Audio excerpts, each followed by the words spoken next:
Welcome, everyone, to another edition of the Strictly Business Podcast. Jon Stanko here, being joined by Mike Ritz.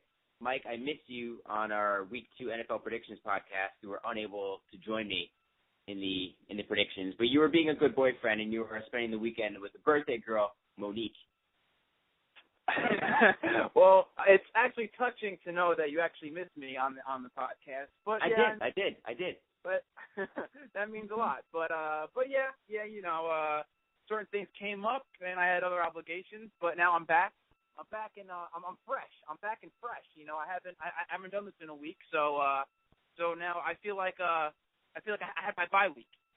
Yeah, you had your bye week, and on that bye week, you replenish yourself with some Ritz's Rambles, because everyone can look forward to today 2 editions of the Ritz's Ramble, 2 of them. So. And I promise you that they're close and personal and big ones for Mike Ritz. So everyone can look forward to that. But before Excellent plug. I try. But before we dive into that, we're going to dive into Week 2 of the NFL, recap that a little bit. And I mean, before we go into any of the games, Mike, me and you both agreed we got to touch on the storylines that happened this past week, because the NFL was already in a storm of controversy. And things just went from bad to worse, much, much worse. Yeah, it seems like every day there's a new player that's coming out and, doing bad things. It just makes the NFL look kind of worse than it is right now. The Arizona Cardinals announced that their backup running back, Jonathan Dwyer, he gets arrested for domestic violence. You got the Greg Hardy story with the Panthers. Obviously, it's all the aftermath of the Ray Rice situation, and it seems like every single day somebody else is just either getting found out or doing these things recently. It's really not a good look for the NFL, because I think the NFL, once the Ray Rice story came out, they thought that was going to be the end of it, but they're getting even more backlash with all these new players coming out of the woodwork. Yeah, listen, the NFL botched the Ray Rice investigation. That is 100% true. Now, this comes out, and the NFL, they don't really know how to address it. Luckily, the big story that came out was Adrian Peterson was accused of and indicted and arrested on child abuse charges. Graphic images came out of his 4-year-old son, with scratches across all of his legs. Blood was obviously drawn, and he was whipped with a switch as a form of discipline by Adrian Peterson. And then Adrian Peterson was, turned himself in and paid his bail, and now he's obviously not in prison. But that was the big storyline. And then you mentioned Jonathan Dwyer of the Cardinals. He's arrested for both child abuse and domestic violence, both. So just combined Ray Rice and Adrian Peterson into one, you get that mess. And my question is, where is Roger Goodell? Because I have not heard from Roger Goodell in a statement, and I think the past week since this whole Adrian Peterson story unfolded. Yeah, I think that's the big question. That's what everybody was saying when this whole Ray Rice situation was happening, is where is his press conference? Where is any statement from Roger Goodell? I mean, the NFL can have any, statements they want, but I think everybody wants Roger Goodell to come out and say things, because hiding certainly isn't helping up his situation right now, because his job is on the line. Like, I think that he's fighting for his job right now, because look at the mess that the past week and a half, 2 weeks has been for him. And any knock of the NFL is a knock on him. So obviously this whole story really isn't out with the Ray Rice situation, which almost seems as a backstory now with all the other stories coming about, especially the Adrian Peterson story. But they still haven't got the full truth on what was going on with Ray Rice. Did they see the video first? Did they not see the video? So, this certainly isn't a good look for Roger Goodell, and he really needs to kind of come out. And even if he comes out and has a press conference, even if he doesn't take any questions, I mean, I think that he needs to come out, show face, most importantly, say what he has to say, and I think he should take some questions, because there's a lot of questions to be answered. Yeah, there is I don't know if you could count how many questions reporters are going to have for Roger Goodell when he finally steps out and addresses the media. Because, I mean, listen, the Adrian Peterson thing's terrible. He got indicted on one charge, and now another charge is brought up. He's been accused of a secondary abuse where there have been scars left on a kid who he had with a separate girl, need I mention. He had scars on his head, and he got a whooping in the car. So, I mean, Adrian Peterson is being charged or being accused of two charges of child abuse. So it's absolutely ridiculous. And I do give credit to the Minnesota Vikings. They deactivated him for the game against the New England Patriots. Then they unfortunately activated him the next day, which I think was an improper move. But then overnight was like, you know what? This is a bad idea. We're going to deactivate him again and make the right decision. So they kind of flip-flopped. But eventually I think you got to give credit to the Vikings for getting it right, putting him on the exempt list, and saying, hey, listen, you're not going to play until this entire criminal process is played out.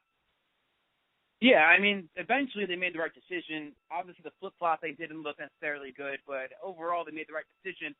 My thing is, look, I get he's your best player, but you guys, the Vikings stink anyway every single year. So it's not like, yes, he's your best player, he's your franchise. You guys win 5 games a year anyway with him, so you can win 5 games without him. That's my point. So it really shouldn't be, it shouldn't even hesitate with this guy. He obviously came clean to doing it, so it's not even like, oh, we don't know if he did it. The guy clearly did it, and sit him out, and then we'll see what the NFL does and Roger Goodell does if he ever comes out of hiding.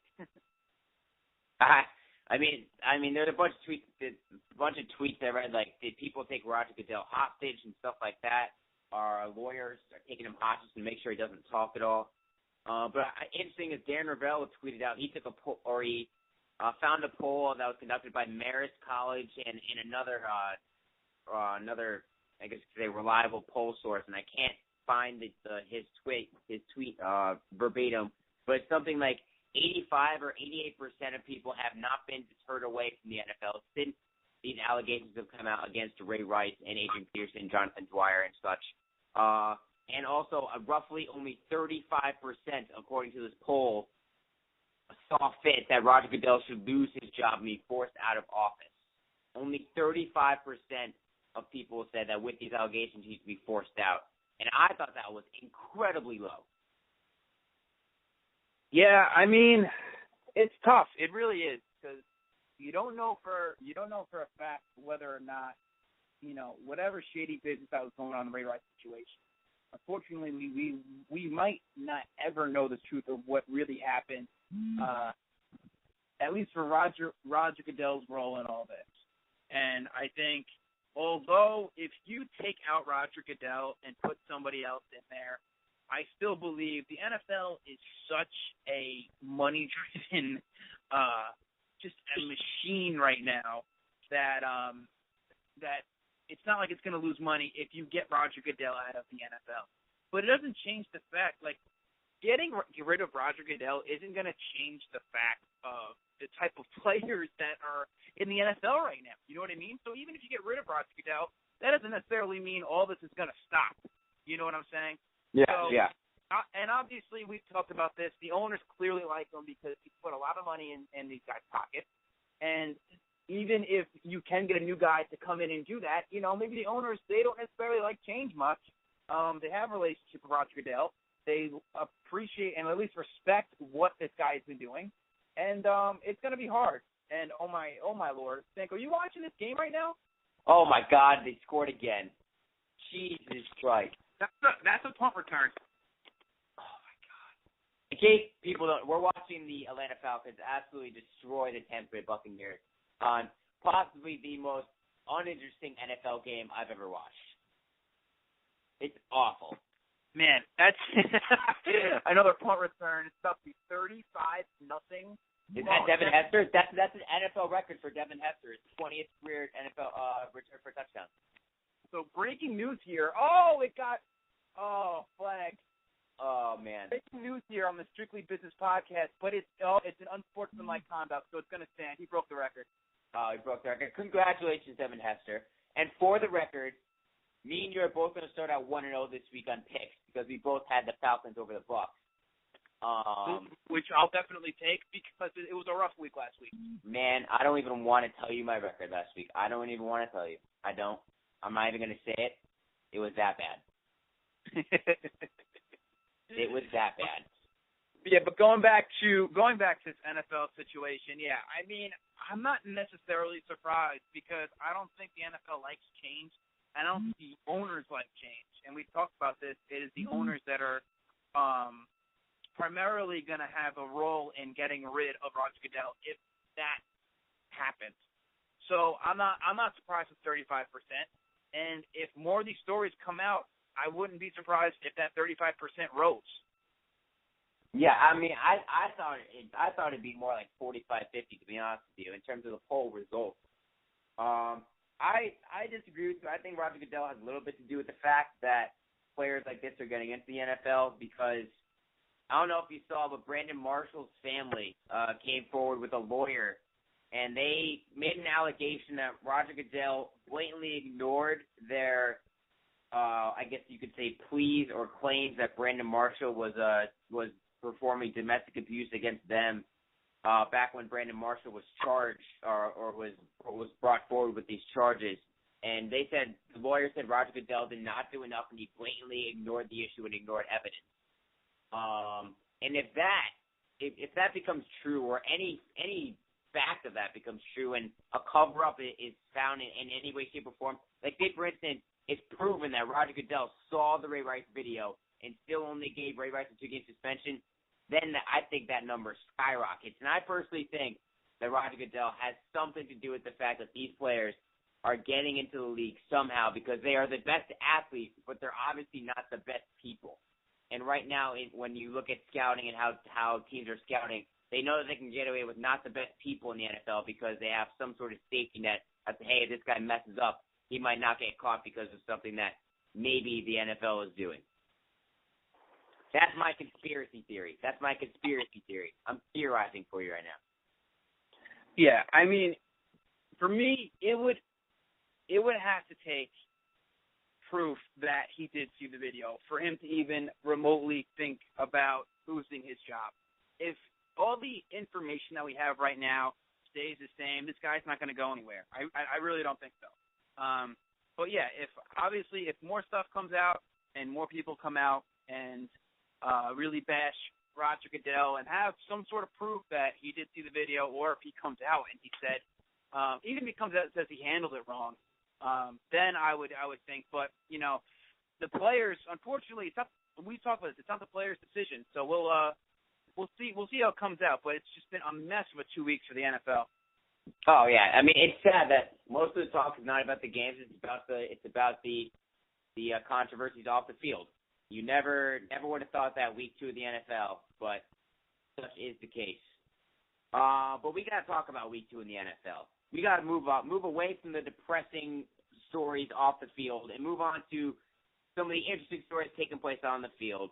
And for me, Mike, the biggest story thus far is a team that I have going to the Super Bowl from the NFC in my preseason predictions.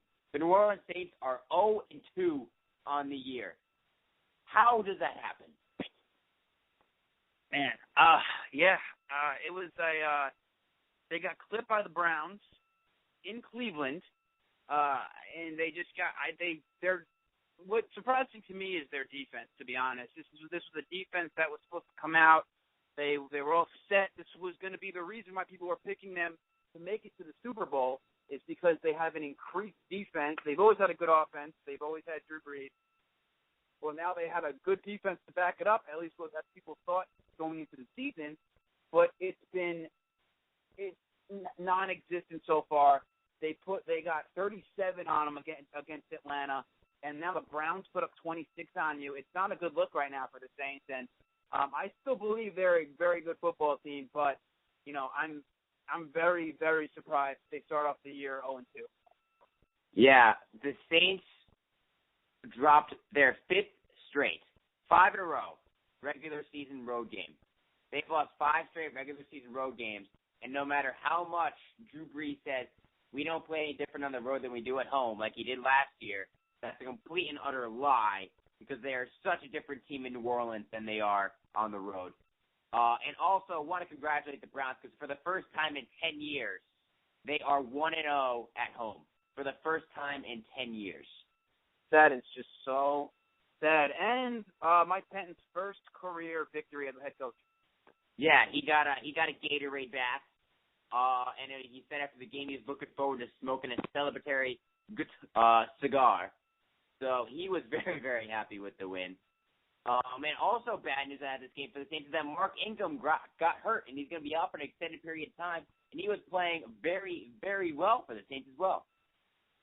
Yeah, he was playing well. And let's see who kind of backs him up. You have Pierre Thomas, you have Kai Robinson. So let's see, because now you really don't have a true back. I mean, Pierre Thomas, yes, but, you know, you have two small guys back there. Mark Ingram was small, but he was stocky. I mean, Pierre Thomas and Kai Robinson are both small, skinny guys, so you really don't have a true back. So let's see what Drew Brees does. I mean, obviously they're primarily a throwing team to begin with, but it almost makes you worry about how much they're going to be throwing the ball. Yeah, I agree with you. Drew Brees is a fantastic quarterback, but he's not played that well thus far this season. Only 237 yards against the Browns defense. Granted, a good defense, but they're not absolutely stellar. And also, I can tell you how happy I am for Brian Hoyer. Getting a game-winning drive at home, getting that win underneath his belt.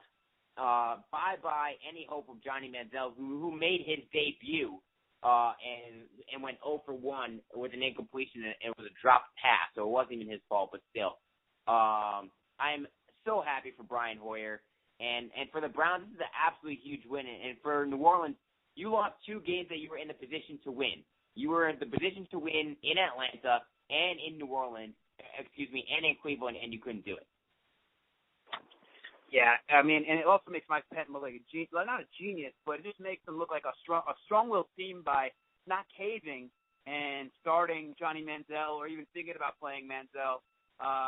He's done the best he can to kind of keep the media out of the spotlight of Johnny Manziel, and what better way to do it than just beat a good football team and really have the confidence in Brian Hoyer to do what he did on Sunday.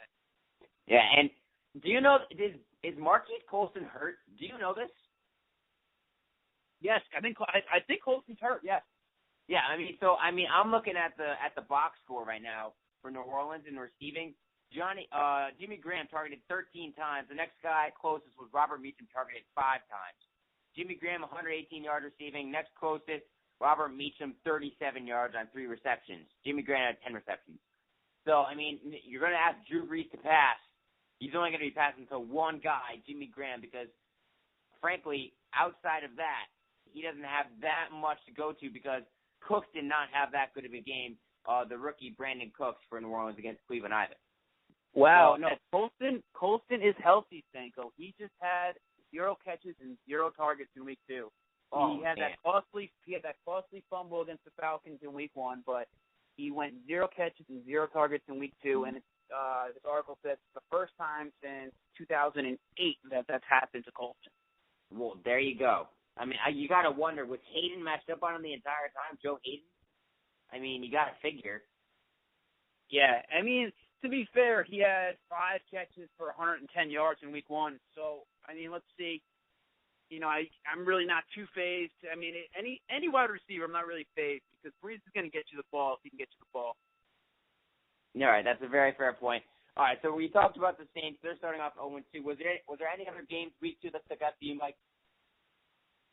Personally, I was surprised that the Cowboys handled the Titans as handily as they did because they just looked so bad in week 1 against the Niners that they came out and they played fantastic against the Titans team, who I obviously have a lot of confidence in. And the Cowboys really took it to them. And also the other thing, I'm sticking with the NFC East. RG3 hurt again, and at least for me, I think that's the best thing that can happen to the Redskins right now. Yep. Is RG3 getting hurt. Whoop, whoop. Jump on that Kirk Cousins bandwagon because I'm the captain. Whoop, whoop. Whoop, whoop. I am so happy RG3's hurt. So happy. Not because he's hurt not because he's hurt and nothing like that, but it's because it's going to give Kirk Cousins the opportunity to show that he is a better quarterback for that system in Washington, and he gives them a better chance to win.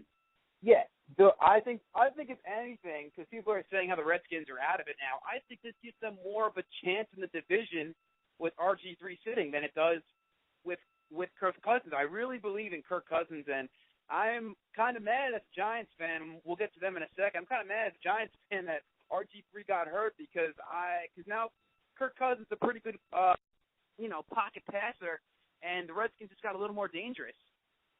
Yep, I completely agree with you. And I want to get back to your Cowboys for a second. We talk about the start of the year that DeMarco Murray is having 285 yards, averaging 5.6 yards a carry so far this season. Absolutely phenomenal. And if he keeps running the ball like that, that's a recipe for Cowboys success. Because you don't want Tony Romo throwing the ball 40 times a game. No, you don't. And, yeah, I mean, you hit the nail on the head. But I really believe that they have one of the top five. Is it safe to say they have one of the top five offenses in the league? I really think it is. Because I don't think Romo is a pretty good quarterback who just really just can't. He always throws that one pick that everyone talks about. DeMarco Murray's a steady back. Des Bryant. They have a lot of weapons that they use here with the Cowboys. And it's just if their defense can hold, they're a pretty good football team, and it held against Titans. It really did, and that's why we disagree in where the Cowboys are going to finish in the East. But we have to talk about how bad the Giants were again against the Arizona Cardinals on Sunday. Yes, I am very disappointed in your Giants because when I found out Carson Palmer wasn't playing, I was like, you know what, the Giants have a shot. They have a year to recuperate. They're without Carson Palmer. I don't think they're going to be able to throw the ball as effectively, obviously. But, yeah, your Giants somehow proved me wrong once again.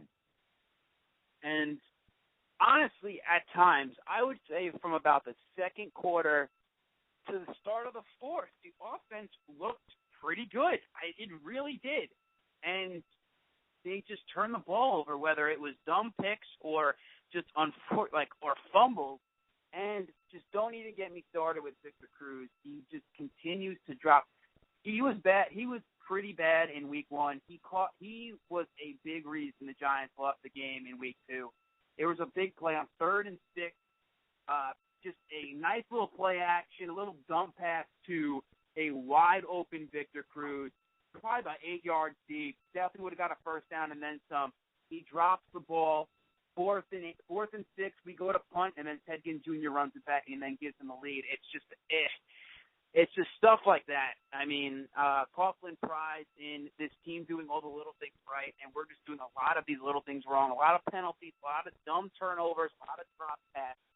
And, I mean, Cardinals are a pretty good football team, but I really think the Giants were in pretty good position to win this football game, and they ended up losing by double digits. Yeah, I'm sorry, but the Cardinals aren't that good of a football team without Carson Palmer at quarterback. Drew Stanton is not Carson Palmer. I mean, I don't understand. Turnovers are just killing Eli Manning. 2 more interceptions. I mean, I am baffled. I really thought the Giants could win this game. I really, really did. And, man, I don't know what to say. Drew Stanton beat them.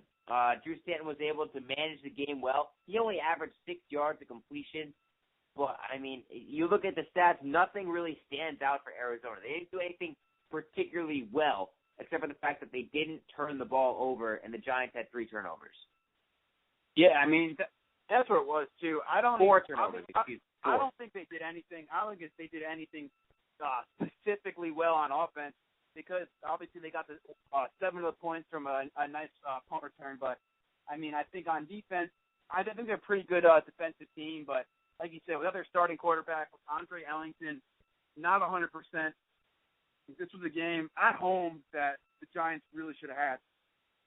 Yep, and the other big game I guess we could say that we could talk about, but now it's kind of a moot point because Atlanta's dominating so bad now, is Atlanta fell at home to the Bengals. The Bengals, who were undefeated at home last year, continue that stretch. They beat the Falcons in Week 2 24-10. But I think the Falcons are bouncing back okay, up 35-0 with about 4 minutes left in the first half against Tampa Bay. So I think that any overreaction we were going to have about the Falcons is now unwarranted. I do believe that I had the Bengals in that game, Stanko. And I'm pretty sure your Jaguars lost too. I think I'm up 2 on you on the pick. I'm pretty sure that you are, and I will concede that week 2 last week, since I've been keeping track of my weekly picks, was my worst ever. I think since my freshman year of college, when I started doing pigskin pick 'em every week, it was my worst week ever picking games, ever.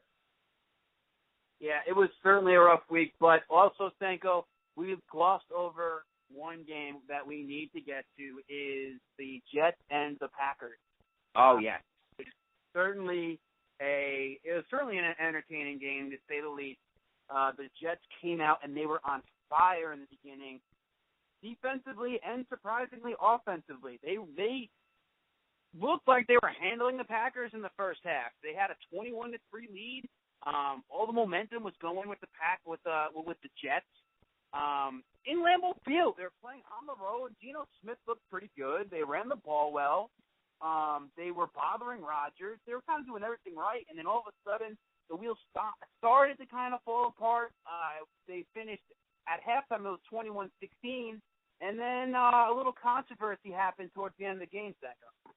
Yeah, you look at it, basically what happened was the Jets were on offense. It was 4th down, and they needed a touchdown to win the game. And Geno Smith hikes the ball and throws a touchdown pass into the end zone. Jets fans are going crazy celebrating, yet the Jets bench called a timeout. However, it was not Rex Ryan who called the timeout. Instead, it was Marty Morningwig who called the timeout. And guess what, Mike? An assistant coach is not allowed to call a timeout.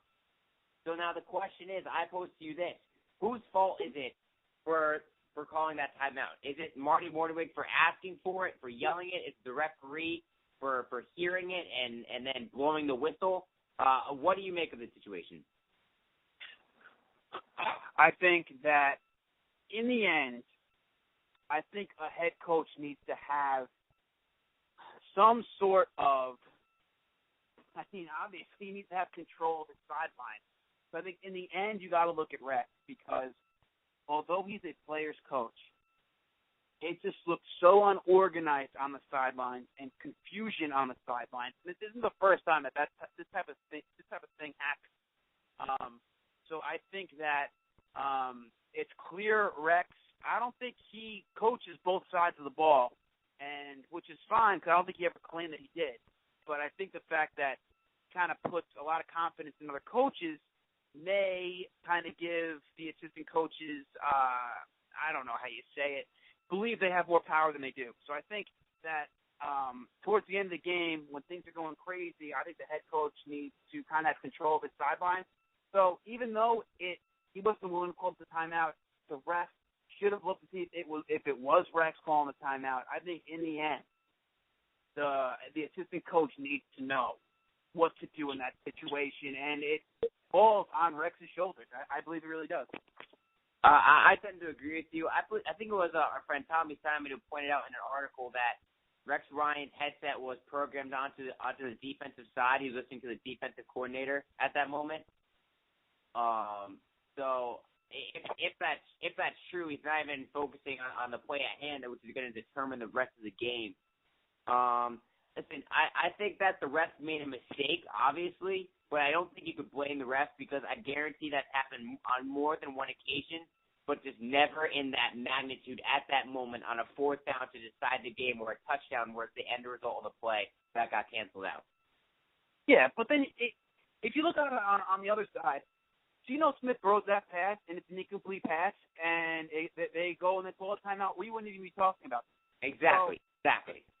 It's like, it's so, hindsight's 20/20, obviously, but if Geno Smith throws that ball up, it gets intercepted, or it's an incomplete pass, and the ref blows the whistle, then people would have so many different opinions on this. So it's kind of a catch-22 with kind of everyone's opinion on this, because so many different things could have happened. And there was 5 minutes left in the football game, and I 100% believe the Packers are still going to win that game, even if that touchdown stood. So, but people are also glossing over the fact that the Jets had a 21-3 lead in this football game, and they just let the Packers right back into it, and all the way as well. So, although it was kind of an unlucky, for the Jets, I mean, you can't blame that on why they lost the game. Yeah, I tend to agree with you, and I think another big thing to come out of this game is that the Jets secondary got absolutely lit up by Aaron Rodgers. Embarrassed. 365 yards, I believe it was. 346, excuse me. 3 touchdowns. And Jordy Nelson, 209 yards receiving. That's a career high for him. So the Jets secondary was a worry for them heading into the season, and this game kind of tore off the Band-Aid and let everyone see how wounded it really, really is. So you got to think that teams are going to look to exploit that. The Green Bay Packers may have created some tape for other teams to study to exploit the Jets moving forward. Yeah, I mean, and, you know, there are positives to take out of it. Like, I mean, for sure. I didn't think the Jets would kind of give it to the Packers. I mean, I did say it was going to be a blowout. I didn't think it was going to be that close, though, to be fair. But, yeah, I mean, there's obviously positives you can take out, but, you know, it's a pass-fail league. And unfortunately, it only matters if you win or you lose in this league. So, unfortunately, it's a really, really good loss, but, you know, there's no such thing as almost in the NFL. So let's see how the Jets respond in Week 3 when they take on the Bears, which I think is going to be an interesting matchup. It's going to be a good game. And one last point before we move on is that you talk about how the Jets dominated early. Well, in the first quarter, Geno Smith had a 99.7 QBR in the first quarter. Yeah. From then on, he had an 11 QBR and completed only 4% of his passes in the last 3 quarters. Wow. So Geno Smith fell off. That's why the Jets fell off, and that's why the Packers were able to come from behind and get the win. So that timeout controversy was not the only reason that they lost that game. No, I mean, definitely not. Definitely not. And anybody who says that that is the sole reason, like, it's really just, it's dumb is what it is. Like, obviously, and more often than not, I'm not gonna say it's all Jet fans, but a lot of Jets fans believe they kind of got screwed. And although, oh man.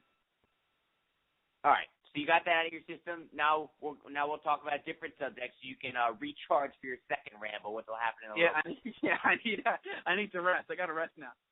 All right, well, we're gonna rest by talking about an event that I'm gonna be honest with you, I was not super intrigued in because I knew what the result is.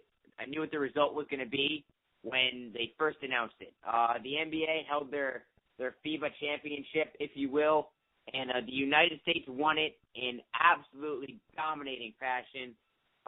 They won by an average of 33 points per game, and in the final game they defeated Serbia 129-92 to win the gold medal.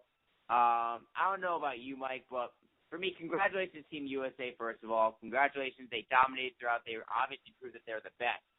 However, were you interested in this event? Did you watch any game from start to finish? I mean, I'm biased. I love Coach K, Kyrie Irving, former Duke Blue Devil, Mason Plumlee made the team, former Duke Blue Devil. So I watched some games to see how my boys were doing. And I'm not going to lie, I didn't watch one from start to finish. I would, however, have watched a little more if Kevin Durant played, or I'm going to watch more in the 2 years with the 2016 Olympics when, you know, LeBron James plays and Kevin Durant plays and Carmelo. Yes, I agree. I'll watch more of that, yes. I think that's why a lot of people weren't watching it because although it was NBA guys, I mean, you got guys like Chandler Parsons making the team, and Chandler Parsons is pretty good, but he shouldn't. He's not a star. He's not a star. DeMar DeRozan isn't a star. Mason Plumlee, although pretty good, isn't a star. Kyrie can make the team. I think I was also watching it to see how Derrick Rose was doing because if anybody really benefited from this, it was Derrick Rose. I think people needed to see Derrick Rose play a couple back-to-back games and see him drive to the basket, see him control the ball, control an offense. And I think, if anything, it helped his confidence a little bit that now when it comes to the preseason and then the start of the year, he's not really going to have too many limitations because he knows already that his knee can take it. So I think if anybody really benefited, obviously the young guys like Mason Plumlee, I think Kyrie, still very young, benefited. But I think Derrick Rose really benefited, and everybody around the NBA saw how Derrick Rose is going to be now. Yeah, but Derrick Rose only averaged 17 minutes a game and only averaged 4.8 points per game. So he didn't. Granted, he played, and that's good. He got extra time in getting in the rhythm of basketball again. But he didn't play that often. So I don't know how much you could take from how well he's going to play when he obviously played against inferior competition and didn't play for a lot of minutes. Yeah, but I still think that just the explosiveness that he showed and a lot of dunks that he had, primarily the points were going to the rack and dunking basketball. And I think just the fact that his lift, I'm just talking about his knee, just the lift that he's had, it doesn't look like he is limping or he's wincing at all. So I think they limited him. I think Tom Thibodeau, who's on the staff, who is his coach with the Chicago Bulls, probably had a say in it. I don't think that he wanted him to play 40 minutes a night. And frankly, with the USA basketball team, you don't need to because you just have other stars that could play that role. So, but yeah, I still believe that it's a great start for Derrick Rose, and I still think that he benefited from being on the squad. Yeah, I think he benefited himself. I'm not completely sold, I guess, as much as you are in terms of the explosiveness. I want to see him get banged around a little bit by better competition. But all signs going forward, if you were to take anything out of it, he did look healthy. So that's good up for the upcoming NBA season. And your boy Kyrie Irving took home MVP. I love me Kyrie Irving. He is so good. He is so good. And I always root for Kyrie and Cleveland just because Kyrie's on here. I really excited to see how Kyrie's going to do with LeBron on the squad now. Now, I want to ask you this, because I had my answer to this question. Would you have been more interested if, say, high-profile college basketball players went and competed for Team USA instead of NBA stars? Well, that's obviously going to be the argument, and I honestly think that's the future. I think that I don't know how early it's going to be or how long in the future is it going to take, but I think that's where we're going to go. I think that they see USA just dominating everybody, and I don't think necessarily everyone else really likes it. So, and obviously the injuries to Paul George, and nobody wants to see that. Nobody wants that injury, and I think that kind of backed off and made everyone hesitant to come out and play and represent U.S. because you're not getting paid. I think players like to come. They like representing the country. I think Coach K has a lot to do with people that want to come to play for him just for time. But I think that, I like seeing it just because I like seeing the best players in the world working together on a team. But I would also really like to see college players playing in it as well. I think bringing back the amateurism of the Olympic Games, at least in the basketball sense, at least for in the USA, is very intriguing to see. But I also like seeing, LeBron, Melo, Kevin Durant, Kevin Love, kind of playing together and kind of how they gel. So I see both sides of it, but I think as we go forward, I think that's where we're going to go to is college guys coming back and representing the U.S. Yeah, for me, you can't have a middle ground like they had in the championship. You either got to have all the stars. You got to have the LeBron, Durant, Carmelo's, Chris Paul, all of them, or you go to college. Because this is where I lost it. Because I'm sorry, Kenneth Faried is not going to drive me to watch a basketball game. Neither is your boy Miles Plumlee. The only player on that roster. Get it right. It's Mason. Mason Plumlee. I'm sorry. Miles on the Suns. Mason's on the Nets. I'm sorry. But they're not going to drive me to go to a game and watch. They're not superstars. I would watch college players because, one, the games would be competitive. Two, it's players who are up and coming and they're trying to prove themselves. They don't already have a buck in their pocket. And I think that they would use that as a way to improve for the draft, and they'd be playing for more I don't want to say more than just their country or something like that, but I think they'd be playing with more personal investment than NBA players. That's not saying anything about NBA players, not taking it personally, playing for their country, stuff like that, because I know that they do. But for me, you've either got to go to the extreme, you got to have all the superstars, or you got to have none, you got to go with the college players. I don't like the in-between. Well, yeah, and I think that you don't get an in-between in the Olympics. I think you get an in-between with the World Cup because people who are not under contract, like Kevin Love, a big reason why he didn't play is because he didn't know where he was playing when this was going on. And also you get fatigue. Look at Kevin Durant. Kevin Durant just flat out just stopped. He just said he was done because he was fatigued. LeBron, there was between not knowing where he was going to go, and I think fatigue also sets in. These guys play non-stop, so it's a lot of effort and a lot of wear and tear on your body where you can use those couple months just to rest up and get ready for the next season.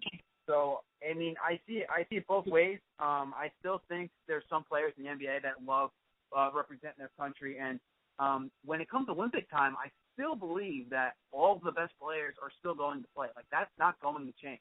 But I think that, like I said, I think come 2020 Olympic time, maybe 2024, let's see who they bring in, because I think that, especially with this Paul George injury, I think NBA teams are going to get more and more worried that their stars are coming out there and playing and risking their bodies every night. And I think that with that fear, they're going to try to kind of gear towards the college players going out to play. But I also will say this.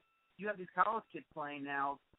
If you get college guys playing, they're going to be going up against 30-year-old guys who are going to be beating up on them. So, you know, you're going to have top recruits who aren't fully grown yet going up against fully grown men, and they can get hurt. Top recruits can get hurt. So you're not going to get rid of the injury scare, because no matter what, there's always an opportunity to get injured. It's a professional sport. Any sport you can get injured. So it almost is worse if 22-year-olds go out there and risk their bodies against full-grown men from Serbia or from Spain or from all these other countries. So I see both sides. I agree. Injury can happen to anyone, but for me, I like watching competitive content, and that's the reason I didn't really tune into this. I watched the highlights of the games, but I knew that the USA was going to come out with at least a 20-point victory every time, and that drove me away from it. College players, granted, we might lose a few games, you might not even win, but the games would be competitive. And I'm sorry, but I like competitive games, even if it's teams I'm not interested in. I like watching competitive games, no matter what the sport, no matter what's happening. Like this NFL game on TV, I'm not even paying attention to it because it's not competitive and it's awful. So I like competition. I like close games. I like when the teams are fairly even. And for me, the FIBA Championship just showed how much better the USA is with their second tier of NBA stars, and they still dominated the world the way that they did. Yeah, I mean, I do agree with you that, I mean, they're blowouts every week. I mean, it really was. There wasn't really a close game, and I do agree with you. So, I mean, we'll kind of see what happens. I think people, like I said, people are starting to see that, you know what, maybe we should have these amateurs come out and play. But I think 2016, that's not going to change. So let's see what happens in the next Olympics. No, it is not. But Rich, very good with the 2 rambles today. Well done. Your bye week did you well. Appreciate it. Now I'm gonna sleep good tonight. Yes, you are. Yes, you are. But let's dive into a different topic we have yet to address on the Strictly Winners podcast. Jon Stanko with Mike Ritz here. We're going to talk a little bit of golf. The Ryder Cup is coming up. A rather, I don't want to say unknown event, but it's well known by golf fans as one of the most unique events of the year. USA versus Europe, and it's quickly approaching. Mike, do you know the start date off the top of your head for the Ryder Cup? Do I know? I'm sorry, what? Do you know the start date for the Ryder Cup off the top of your head? The start date, I believe it is the 26th of September, so it is coming up. 26th of September, and we're going to dabble a little bit into the Ryder Cup discussion, preview it just a tad, and then we're going to end the podcast on our power rankings of the top 5 golfers in the Ryder Cup. even though I'm pretty sure we'll agree on who's the best golfer right now in that tournament. But we'll end the podcast on that. So, Mike Ritz, how do you want to start this off? What are you looking forward to with the Ryder Cup coming up in a couple weeks? Well, first of all, I'm a big golf guy. I love the Ryder Cup. For those who don't know, it's every 2 years, so you gotta wait for it a little bit. And so it's not every year; it's every 2 years. So it's the most honorable thing you can be a part of in golf. It is the Ryder Cup, and even people who aren't golf fans really should turn on the Ryder Cup because it is competition at its best. It is two guys from the USA versus two guys from Europe in a foursome, and they just go against each other, and it's fantastic. Then they have singles matches. It is so good. But we got to start with the teams. I mean, you got the USA Ryder Cup's captain is Tom Watson, one of the most respected golfers to ever walk the earth. And let's face it, I'm going to say it right away, Tiger Woods wasn't going to be on this team. I don't care how healthy he was. I agree. Frankly, he wasn't doing anything. So, and the fact that he was so banged up that these guys in the Ryder Cup, they go 36 holes a day. So Tiger Woods can't get through 9. So, yeah, especially if he goes bogey, bogey, bogey in the first 3 holes, then he just says, "Ooh, I'm hurt," and then he withdraws himself from the tournament. But that's neither here or there. That might be another versus ramble for a future date. But we got to start with the automatic qualifiers. These are the guys who have, throughout the PGA season, have been most consistent. And for those of you who don't know, where you place in each PGA Tour event, you get a certain amount of points for the FedEx Cup, which is the big tournament at the end of the year, and you get Ryder Cup points as well. So whoever has the most points, the top 1, 2, 3, 4, 5, 6, 7, 8, the top 9 guys get automatic bids into the Ryder Cup team. Then after that, you have the captain has their 3 captains picked. So they pick 3 people who didn't make the top 9 to round out the 12-man roster. So Tom Watson's squad, you got Ricky Fowler, who is one of the best, one of the most consistent players all year, which me and you, Johnny, have talked about. He's come in the top 5 in all 4 majors this year. Certainly not hurting in the money department, Johnny. No. He's doing okay. He's fun to watch. And I think his swing is as loud as it's closed. He's definitely a person to watch. But real quick, Ricky Fowler, Jim Furyk, always there. He's really, really been consistent all year.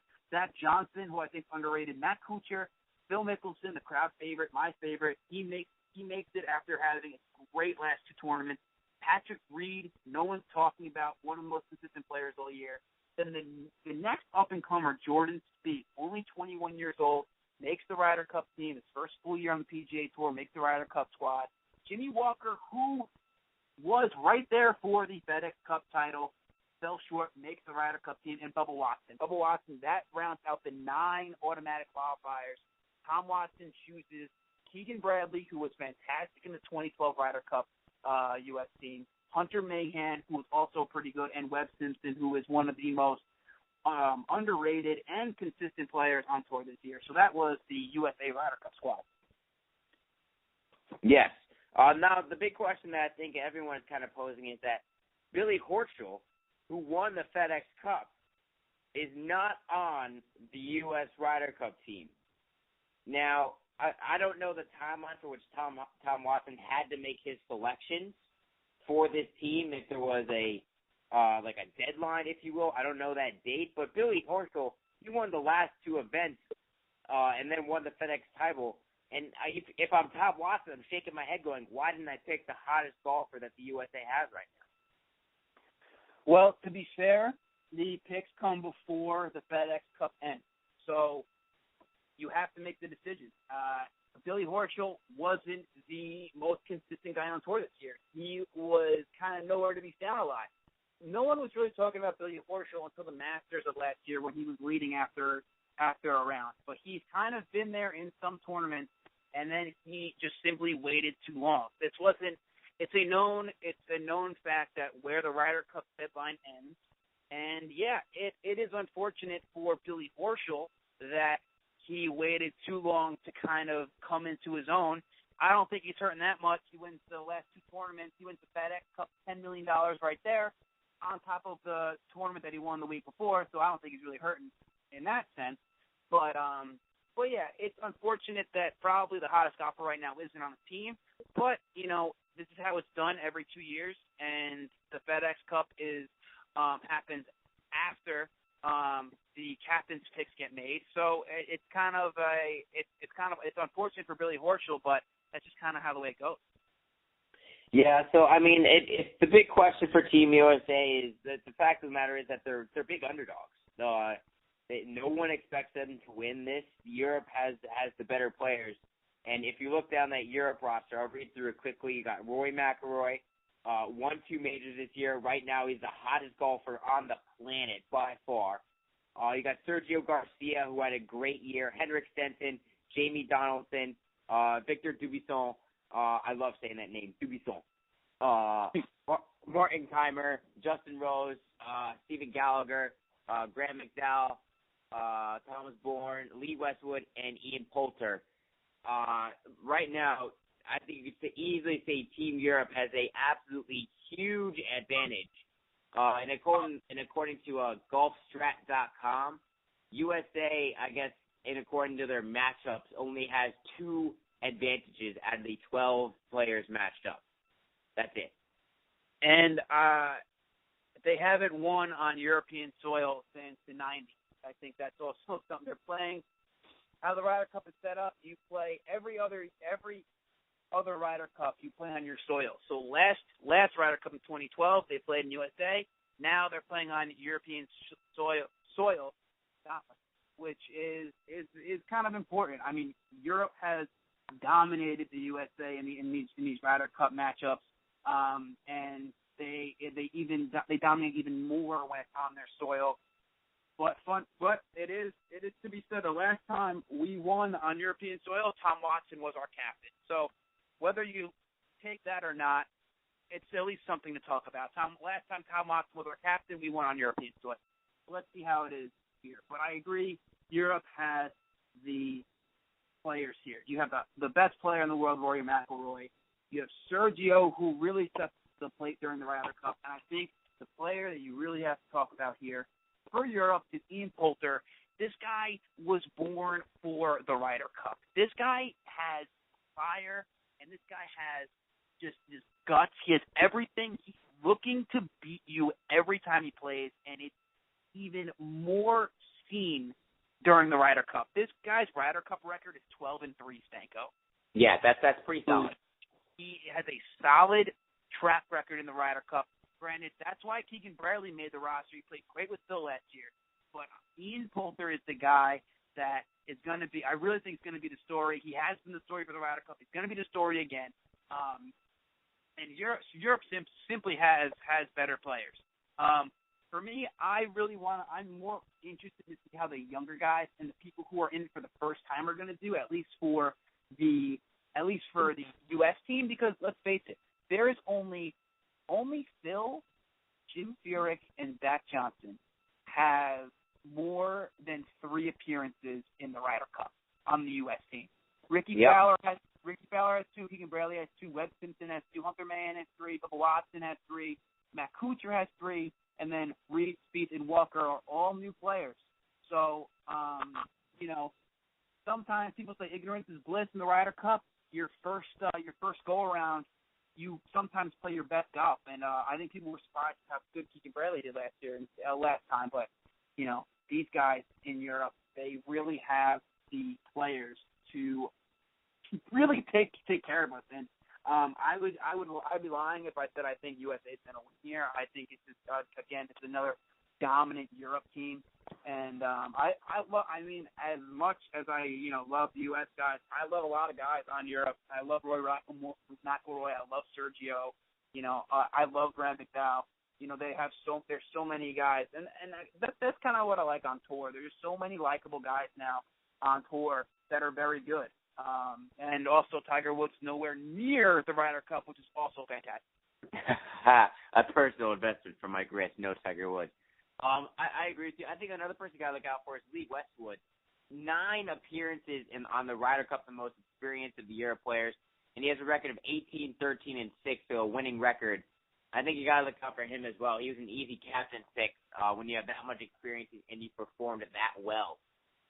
So that's another advantage that Europe has. They bring a ton of experience with those captain's picks with Ian Poulter and Lee Westwood. And when you have that at your expense, you can afford to select a first timer in Stephen Gallagher. So yeah, it's going to be really tough. Yeah, it's going to be tough. It's just really great. Even if you don't like golf, it's just really something to watch. It really is, because there's nothing else like it, and it's just, you know what, it's just who's better, and it's match play.